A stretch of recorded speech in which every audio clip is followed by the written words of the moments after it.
ବେଲଗୁଣ୍ଠାରେ ଦୁର୍ନୀତିର ଗନ୍ଧ, ପୋଖରୀ ଉନ୍ନତିକରଣରେ ବଡ଼ ଅନିୟମିତତା। ଗଞ୍ଜାମ ଜିଲ୍ଲା ବେଲଗୁଣ୍ଠା ଏନ୍ଏସିରେ ଉନ୍ନତିର ନାଁରେ ଦୁର୍ନୀତି, ପୋଖରୀ ପୁନରୁଦ୍ଧାର କାମରେ ବଡ଼ ଅନିୟମିତତା ନେଇ ଉଠିଛି ଗୁରୁତର ପ୍ରଶ୍ନ। ପ୍ରଶାସନ ଓ ଠିକାଦାରଙ୍କ ମଧ୍ୟରେ ମିଳିତ ଚକ୍ରାନ୍ତ ଅଭିଯୋଗ କରି ରାସ୍ତାକୁ ଓହ୍ଲାଇବାକୁ ଚେତାବନୀ ଦେଉଛନ୍ତି ସ୍ଥାନୀୟ ଲୋକେ।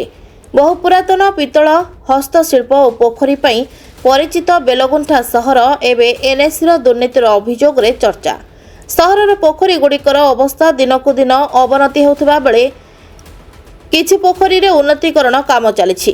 ଲୋକଙ୍କ ଅଭିଯୋଗ ଅନୁଯାୟୀ ଅନୁମୋଦିତ ଅର୍ଥ ଥିଲେ ମଧ୍ୟ କାମ ଧୀର ଗତିରେ ଚାଲିଛି ଏବଂ ଯଥେଷ୍ଟ ଯନ୍ତ୍ରପାତି ବ୍ୟବହାର ହେଉନାହିଁ। ଯେଉଁଠାରେ ଅଧିକ ଟ୍ରାକ୍ଟର ଓ ଜେସିବି ଆବଶ୍ୟକ, ସେଠାରେ ସୀମିତ ସାଧନ ସହ କାମ ହେଉଥିବା ଦେଖାଯାଉଛି। ଏହାଦ୍ୱାରା ରାସ୍ତାରେ କାଦୁଆ ସ୍ଥିତି ସୃଷ୍ଟି ହୋଇ ଦୈନନ୍ଦିନ ଯାତାୟାତରେ ବିପଦ ସୃଷ୍ଟି ହେଉଛି। ବିଶେଷ କରି ଛାତ୍ରଛାତ୍ରୀମାନେ ସ୍କୁଲ ଯିବା ବେଳେ ଦୁର୍ଘଟଣାର ସମ୍ମୁଖୀନ ହେଉଛନ୍ତି।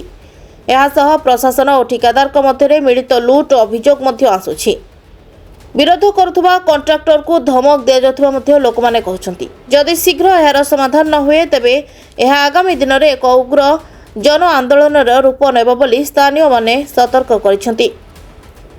ଗଞ୍ଜାମ ବେଲଗୁଣ୍ଠାରୁ ଶିବଶଙ୍କର ମହାପାତ୍ରଙ୍କ ରିପୋର୍ଟ, ନାରଦ ନ୍ୟୁଜ୍ ଓଡ଼ିଆ।